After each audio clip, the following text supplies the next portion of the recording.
Mejor hablar en M24. Mejor saber.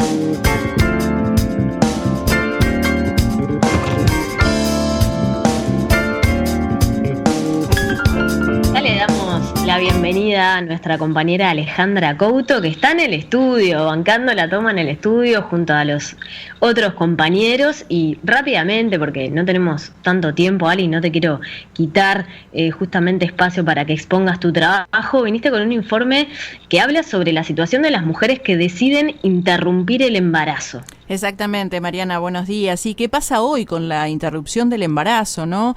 Hace 20 años el aborto inseguro era la primera causa de mortalidad materna en Uruguay. 1 de cada 3 muertes maternas ocurría por esta causa. Y si solo analizábamos la situación en la asistencia pública, en el Centro Hospitalario Pereira Rosell, 1 de cada 2 mujeres moría por complicaciones del aborto clandestino. En tanto, desde que se implementó la ley 18.987, que habilita a que la mujer aborte por voluntad propia en las primeras 12 semanas de gestación, el país registró solo 1 muerte por aborto hasta antes de la pandemia por COVID-19. Esta muerte fue en el 2016 por una complicación quirúrgica. Pero bueno, para hacer una evaluación sobre estos años, casi una década de la implementación de la ley, nos comunicamos con Lionel Brioso, que es ginecólogo, jefe del Departamento de Maternidad en el Hospital de la Mujer de ACE, y quien era subsecretario de Salud cuando se despenalizó la interrupción del embarazo.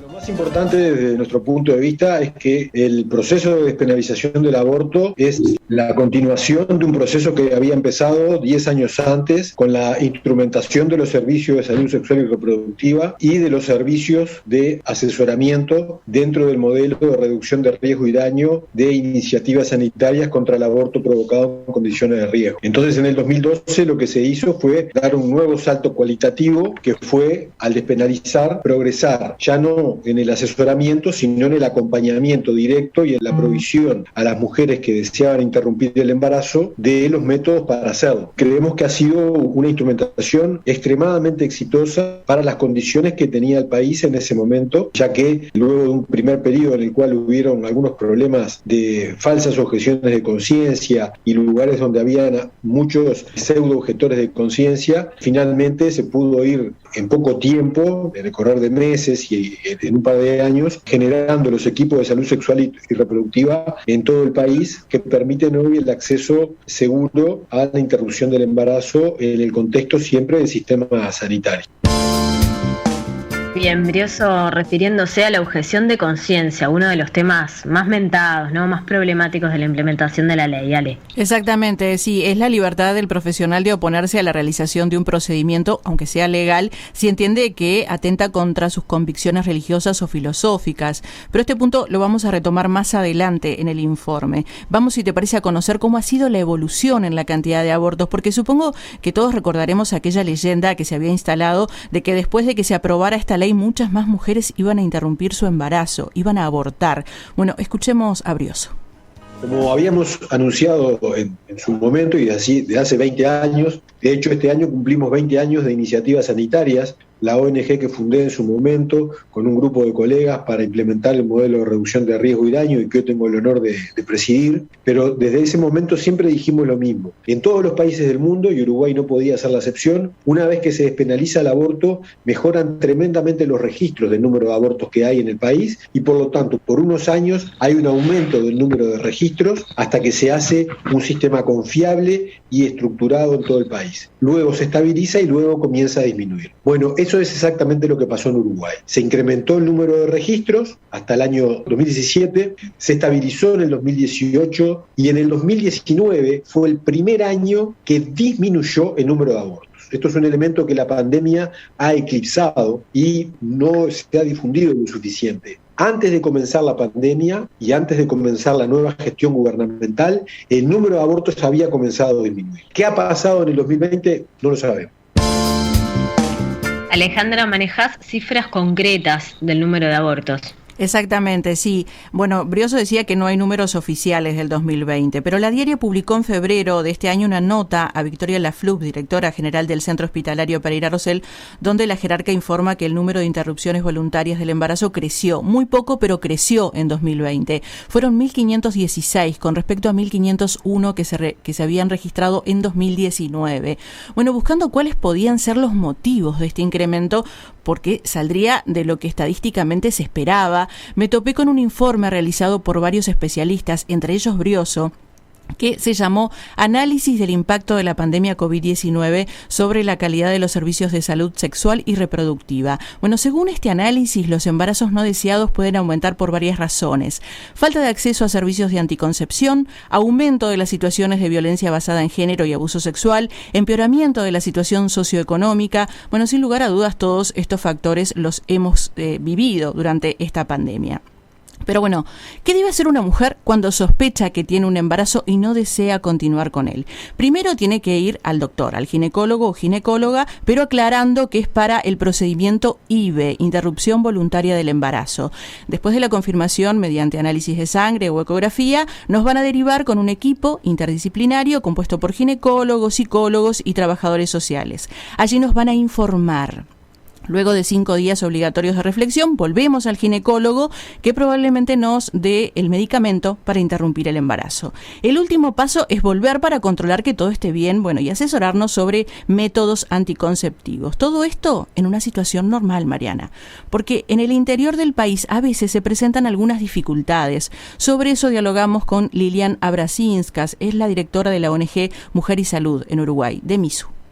Suerte de vivir en capitales departamentales, que es donde funcionan los equipos interdisciplinarios en la gran mayoría de los departamentos, o en ciudades importantes, y que en esas ciudades hayan los profesionales requeridos y además no hayan profesionales que hayan objetado conciencia, ¿no? Hay varios lugares del país donde hay un 100% de profesionales de la ginecología objetores, por lo tanto en esas condiciones las mujeres tienen que ser trasladados o tienen que ir a otras localidades del departamento, a otros departamentos, y en muchas ocasiones también son derivadas a la capital, a Montevideo. Bien, súper claro lo que decía Abrasinskas con relación a los impedimentos, ¿no? Los desafíos que tienen las mujeres para interrumpir efectivamente su embarazo. Exactamente. Mariana, volvemos a lo que mencionábamos hace unos minutos, porque hay médicos que no brindan su atención cuando se trata de una mujer que quiere interrumpir su embarazo. Bueno, y apelan a la objeción de conciencia, algo que contempla la ley. Esos médicos no deberían atender ni en prestadores públicos ni en prestadores privados estas situaciones. Los profesionales de la ginecología, por ley, por esa misma ley, se les reconoce el derecho a objetar, dar el servicio por razones filosóficas o religiosas. Esto deben haberlo planteado, deben haber hecho una solicitud frente a la institución donde trabajan, justamente planteando que son objetores de conciencia. Y debería haber un sistema que controlase que el profesional que objeta en un subsistema de salud también lo haga en el otro. O sea, si objeta en el público, que también lo haga en el privado. El problema que hemos detectado con esto es, incluso el año pasado hicimos un pedido de acceso a la información sobre la situación de aborto, y la propia Junta Nacional de Salud nos respondió que no existe la metodología ni el mecanismo para que la Junta pueda hacer una corroboración de que esto así suceda. Bien, Alejandra, además de todos estos factores, la emergencia sanitaria que también complica aún más las cosas. Así es, y bueno, según el Ministerio de Salud, la atención en estos casos se mantiene con algunos recaudos, pero sin modificaciones. Pero de todas maneras, según la directora de MISU, se han presentado inconvenientes, sobre todo con la información.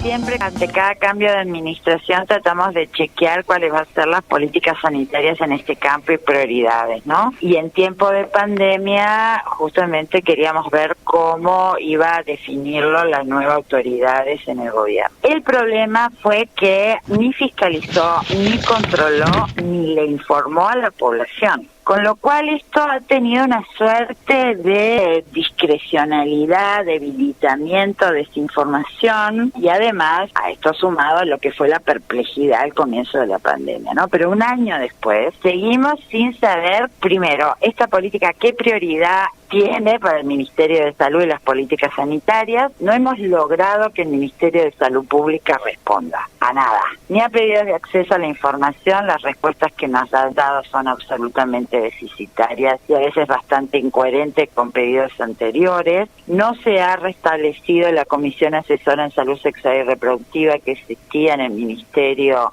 como asesora del ministro desde el 2004. La voz de la directora de MISU nuevamente.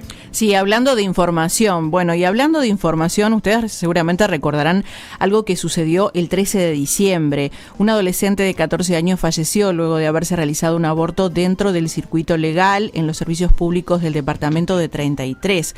Hoy decíamos que durante el 2016, después de 4 años de implementada la ley, había fallecido una mujer durante la cirugía. Bueno, esta adolescente es la segunda mujer que muere por interrupción del embarazo, pero a diferencia de la primera, según señala Abrazinskas, las autoridades sanitarias no han dado detalles sobre qué fue lo que realmente sucedió. Es más, no han informado qué arrojó la investigación administrativa que realizaron para justamente esclarecer este hecho. Y ocurrió otro episodio, pero que tiene que ver con el rechazo a esta ley. Mariana, capaz que te acordás, el 25 de marzo en varias calles de Montevideo se colocaron diversos carteles con la imagen de un embrión y una afirmación sobre algo que supuestamente ocurre durante las primeras semanas de gestación. ¿Te acordás, Mariana?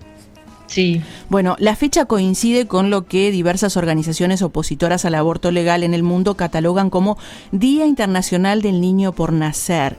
También ese mismo jueves, el ex edil y ex diputado Carlos Iafigliola, que actualmente se desempeña como asesor de Secretaría en Antel, publicó un tuit en donde recordaba que en 2016 presentó un proyecto de ley para declarar el 25 de marzo como justamente Día del Niño por Nacer. Bueno, sin lugar a dudas es una ley que ha generado discusiones, posturas encontradas, pero algo que no debería suceder es que las mujeres que recurran a hacer uso de su derecho sean estigmatizadas. Sobre este episodio del 25 de marzo también conversamos con Abrazinskas. El único cometido es amedrentador. Sin embargo, no hubo autoridad a la cual pudiésemos llegar para decir que de alguna manera esa publicidad colindaba o quedaba realmente cuestionable por la propia ley, ¿no? Porque si nadie puede influenciar, nadie puede influenciar. Y esos carteles tenían un claro cometido amedrentador. Esto también contribuye a alimentar el estigma en relación al aborto. Y de alguna manera lo que hemos podido detectar es que ha habido una habilitación sancionatoria en el personal de salud. Profesionales, incluso muchas veces funcionarios, ecografistas, se sienten habilitados, se diría por un clima de sentirse respaldados, de opinar en contra del aborto y por lo tanto y pretender influenciar o incluso muchas veces dar información que debería ser denunciable porque no corresponde. El estigma, Ale, algo de lo que a veces no se habla, pero que también está presente, ¿no? Cuando se habla de aborto. Y cómo marca en un momento tan difícil. Pero bueno, como para cerrar el informe, me gustaría compartir un análisis que hace Leonel Brioso sobre estos últimos 20 años cuando se inició el cambio en salud sexual y reproductiva. En estos 20 años de iniciativas sanitarias hemos acompañado este proceso inédito a nivel mundial. Somos el primer país en América Latina, luego de Puerto Rico, de haber podido, y Cuba, por supuesto, de despenalizar el aborto. Y el camino que hicimos en Uruguay fue el que destrabó muchos procesos, como el argentino posteriormente, en el cual lo que hubo fue un círculo virtuoso en el cual participamos 3 grandes actores. Por un lado, el movimiento social de mujeres y feministas, que tuvo una prédica histórica de la salida de la dictadura con este tema. Por otro lado, un sector político convencido de esto, y en este sentido la figura del expresidente Mujica es absolutamente determinante, porque fue él el que al comienzo de su gobierno nos dijo que él no iba a aceptar una muerte más por aborto. Y el tercer componente es la presencia de un sector profesional, médicos, parteras, enfermeras, psicólogas, asistentes sociales, que se involucró fuertemente con esto y empujó desde el mundo profesional, sobre todo para que no se hicieran barreras, buscando ser parte de la solución y no del problema. Muchas gracias por este informe, Alejandra. Gracias a vos, Mariana, y te cuento algo rapidito. Realizando el informe me encontré con una gran preocupación que existe en este momento, que es la cantidad de muertes maternas, las muertes perinatales, las pacientes embarazadas en CTI, así que seguramente vamos a hacer un informe para visibilizar esta problemática próximamente. 97.9 FM Montevideo. 102.5 FM Maldonado. Escucha distinto.